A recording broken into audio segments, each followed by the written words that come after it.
So I applied to 2 jobs, Stripe, and then this place nobody ever heard of called Monkey Inferno. Stripe would have been pretty sick. It was probably 30 employees at the time. Oh my God. So if I joined even as just like what I was joining as like a biz dev manager or something like that, I probably would have made like 10 or $20 million if I just stayed there. You think 20? I think so. Yeah. Cause I went back one day and I did the math and I was like, I don't know. There's a bunch of assumptions like, will you vest out? Would you get a promotion? Like, some bunch of things like that. But based on when it was like 2012, early 2012 at the time. Which like a lot of people, I tell people a story about me and they're like, oh, you would have gotten fired. And I actually think they're probably true. In your case, I think you wouldn't have. I would have played that game. I like that. Yeah, I'm good at that shit. You would have seen, because that shit was exciting and you seem like you would have gotten, I don't know those guys, but you seem like you would have got along great with them. Yeah, like you're more of a cowboy. Yeah, but I think you legitimately would have made tens of millions of dollars. I think so too. But it all worked out in the end. Like I have less than that, but I was able to got myself into a position where I was able to do more. So basically it's like either like self-development or just like getting lucky with those shares. And I'm not entirely lucky. Like I only applied to Stripe because I thought that was going to be a winner, but like it still would have been lucky that it got to be such a huge winner. Could you tell early on that it was going to be a huge winner? Yeah, I don't know why. I think I was just like, at the time I was reading a lot of Paul Graham essays and I was looking at Y Combinator companies. Within Y Combinator, those founders, I watched some of their interviews. I'm a big, like, you bet on the person type of guy. Like, the person is who builds all the value. Did you talk to founders. them? No, I never talked to the founders. I basically, I had one interview with this guy, Ben, and I blew it. Like I had the strongest warm introduction. That guy's mentor was also my mentor. And the mentor thought so highly of me. He was like, how did you blow it? Were you just cocky? No, they did a sell me this pen type of question. Oh, that's a bullshit. But it wasn't a pen. He told me, he's like, I'm not going to do a sell me this pen type of thing. But I am. But I'm going to do sell me this software. And I was like, okay, what's the software? And he's like, you pick it. And so I'm like, it's my first job interview ever. I've never interviewed for a job. And I go and I'm like basically dating Angelina Jolie. Like Stripe is my first job interview. And I'm like, not prepared at all. And he's like, what's a piece of software you like? And I'm like, I don't know. Like, so I'm trying to think of what software other people like rather than what I like.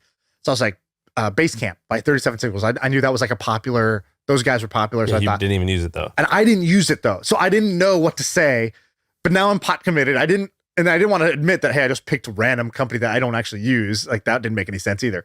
And so I'm like fumbling and stumbling. And the way I got messed up was I started to explain it like I'd be like, so what I would say if I was selling this is this. Don't. He goes, say no, would. ring, hello, go. You're selling this thing to me now. And I was like, oh God. And I just, Dude, I think that's a bullshit way to it. interview someone, by the way. I think those games are stupid. Yeah, I don't know. Like, I guess I would agree. I don't want to say it's stupid just because I sucked at it. Like, No, that's not a good reason. I've tried but doing those when I've interviewed people. The best way I found interviewing someone is I just want to know if I enjoy being around you. And the only way I'm going to judge if like you're qualified is by just looking at your history. Yeah, that's fair. Like, I just want to see what you've done in the past, and I'm going to talk to your old coworkers, and then I'm just here to decide if like this is a good culture fit.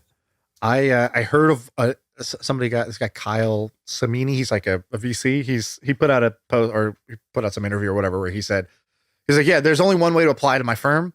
I don't look at any resumes or reference nothing. He goes, just take one of our existing blog posts and write it better. Like write a better blog post than we have on our blog. You could take the same topic or a different topic, just write an amazing blog post. And I was actually like, that's kind of a good test as a good initial filter. I would still want to talk to the person, but like, that's a really good initial filter because when you see someone write, you see how they think. Yeah. And, totally, and how good they are at like, how good they're writing a blog post is actually a pretty good test for a lot of things. So I'm kind of into that as a test. Oh my God, he's brought milk. Is that milk or it's tinted glasses? So it almost makes it look like eggnog. Should we start with the medium or you want to start with the light? Yeah, but Okay. do you want buffalo or sweet? Well, should we go? I want buffalo. I don't want sweet. Okay, here's the buffalo one. We'll start with the buffalo. The sweet can be our like palate cleanser. Ugh. Nothing like eating on microphone, by the way. Yeah. Hot wings are the worst. You have any thing. paper towels? You're going to hear me gnawing. Here, All right, this is the Hot Ones episode of My First Million. Thank you. Dude, I'm doing no milk for what now. brand? I mean, what restaurant? Shout out to our sponsor, Wing It, for providing these wings today.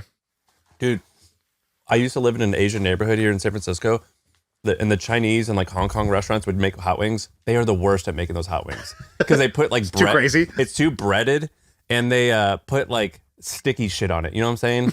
I don't know what that crap. That sauce that like. I don't know what you're talking about, dude. Have you ever had like lunch or dinner at like one of the Chinese restaurants on the Inner Sunset? Yes. Like it's like their hot wings are like breaded like fried chicken, but then dipped in like sticky sauces. Yeah. That's what those are going to be. I think that's what I hate that sticky shit. All the Chinese restaurants I go to, I was like, I don't know what that sticky crap is, but don't give me that, please. Like, I want to know. Also, I went wing in because I knew you would not want a boneless wing. Yeah, I'm not an idiot. I would have done boneless. Dude, that's such a weak I'm such thing. a domestic cat. No, this is you're like a feral cat. The right way to eat these is you just, it's easier with the other ones, but you got to stick the whole thing in your mouth and just pull it out. Yeah, that's like, I've seen so many TikToks of that. Everyone who shows that is fat. 100% of people who have a strong opinion about how to eat buffalo wings are fat. It's a healthy thing to eat. What, wings? Mm-hmm. This is good. This one's not too spicy.